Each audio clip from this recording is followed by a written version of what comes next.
Berdagang sesuatu yang abstrak oleh Dian Dwianti Hartati.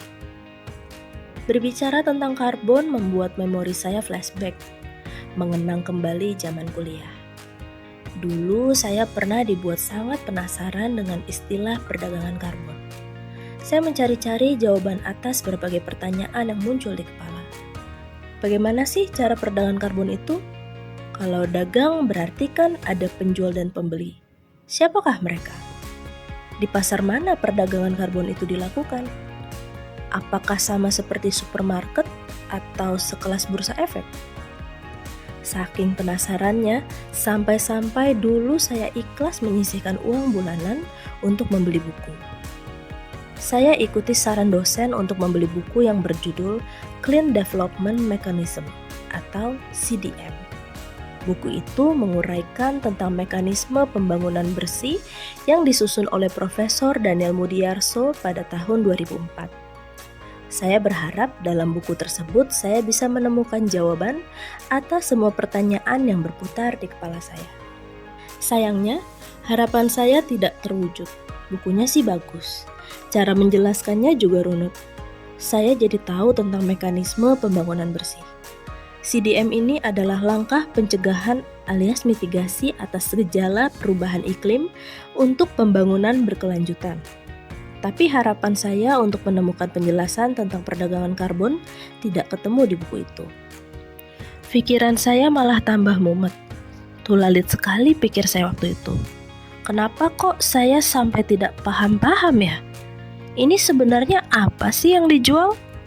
Bagi saya yang visual, otak saya selalu menuntut penjelasan dengan penggambaran yang nyata.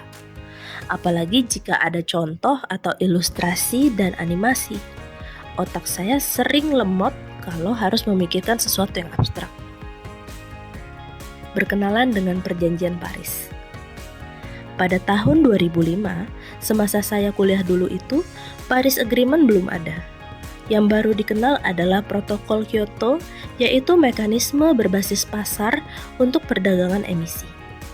Mekanisme ini sendiri pada dasarnya merupakan perdagangan karbon, di mana negara berkembang bisa menjual kredit penurunan emisi kepada negara yang memiliki kewajiban untuk menurunkan emisi. Bahasa mudahnya kira-kira begini. Jika kita sebagai negara dengan sumber daya hutan luas, berhasil menjaga hutan, bahkan meningkatkan stok karbon di hutan, maka prestasi itu bisa dibayar oleh negara-negara poluter.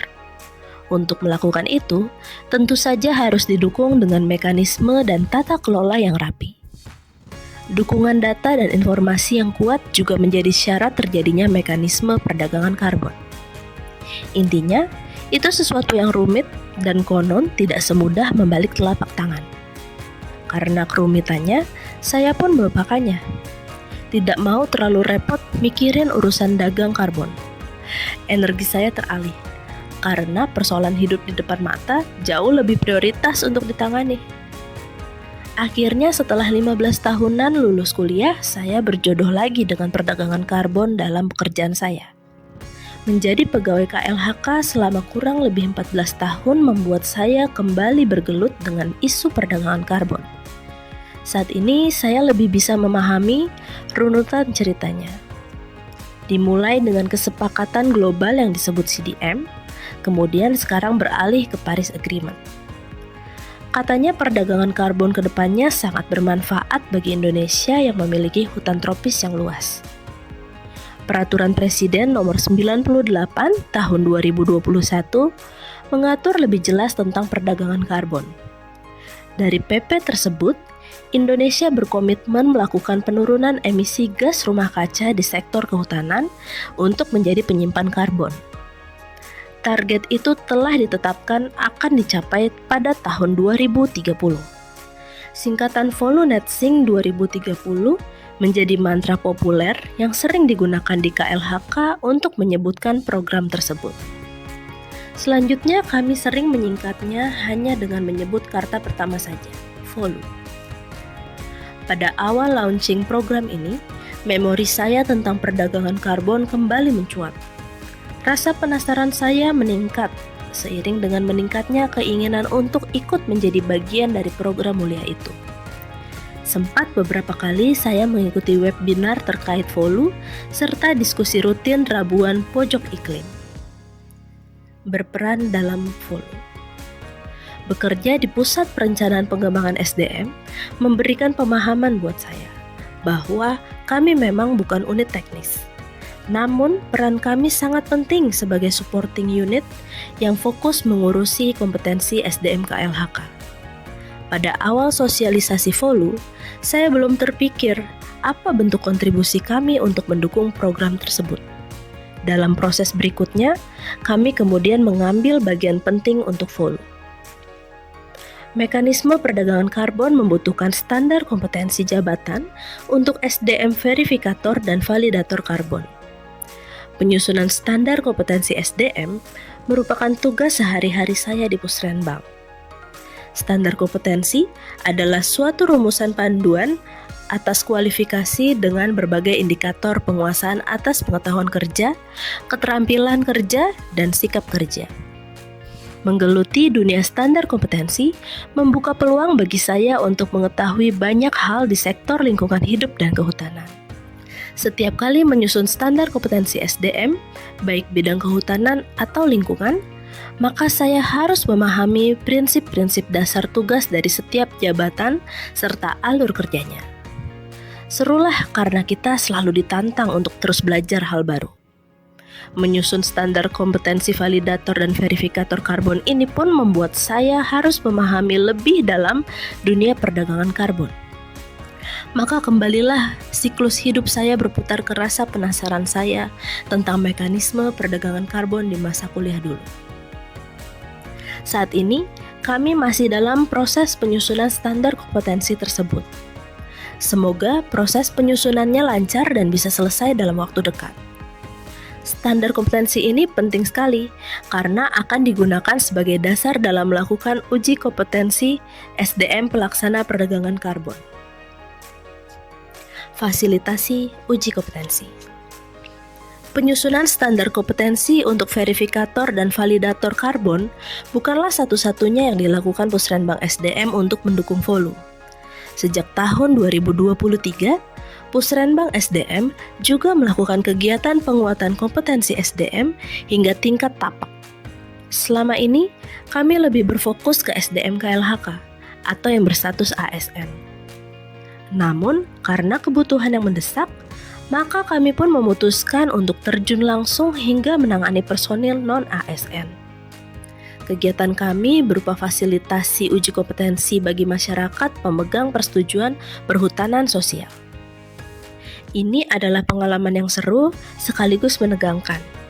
Tantangan melakukan uji kompetensi untuk masyarakat PS luar biasa menantang. Bisa dibayangkan, asesi kita kali ini adalah mereka, warga masyarakat yang sehari-hari bergelut dengan aktivitas livelihood di kawasan hutan. Dan tiba-tiba mereka harus berhadapan dengan asesor yang menguji kompetensi.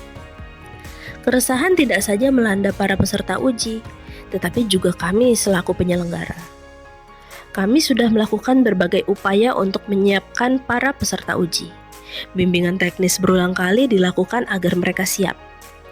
Proses pembimbingan kami lakukan dengan berbagai cara, baik secara tatap muka maupun bimbingan jarak jauh.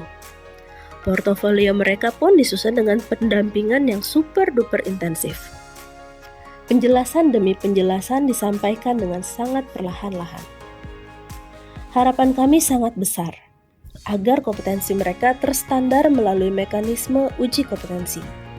Tidak mudah membujuk masyarakat PS menjadi peserta uji kom. Kesulitan kami terutama karena jarak yang merentang jauh dari Jakarta dengan lokasi mereka di desa pinggir hutan. Ditambah dengan keterbatasan sinyal. Bahkan di lokasi mereka sering sekali mati lampu.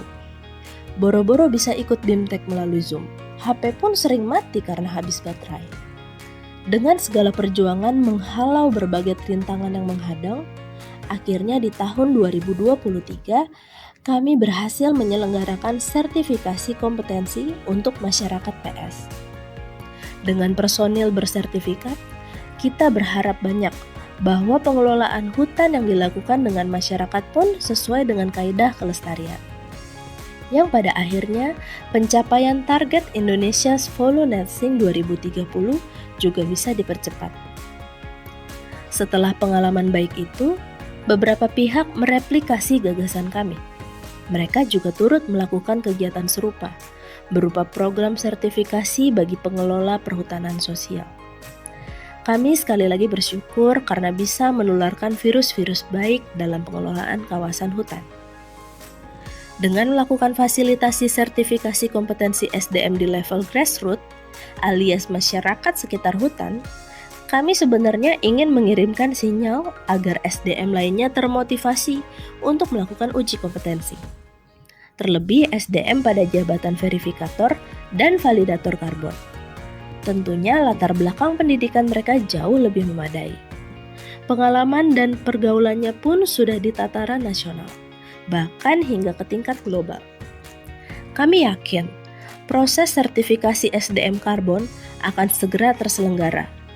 Standar kompetensi yang kami susun merupakan pekerjaan rumah kami yang harus segera diselesaikan. Kami terus semangat berkontribusi, sekalipun tidak nampak berkaitan langsung. Tapi kami adalah orang-orang di balik layar yang memungkinkan semua mekanisme perdagangan karbon dapat terselenggara dengan baik. Barang siapa yang mengerjakan kebaikan seberat zarah, dia akan melihat balasannya. Dan barang siapa yang mengerjakan kejahatan seberat zarah, dia pun akan melihat balasannya. Al-Quran Surat Zalzalah ayat 7-8.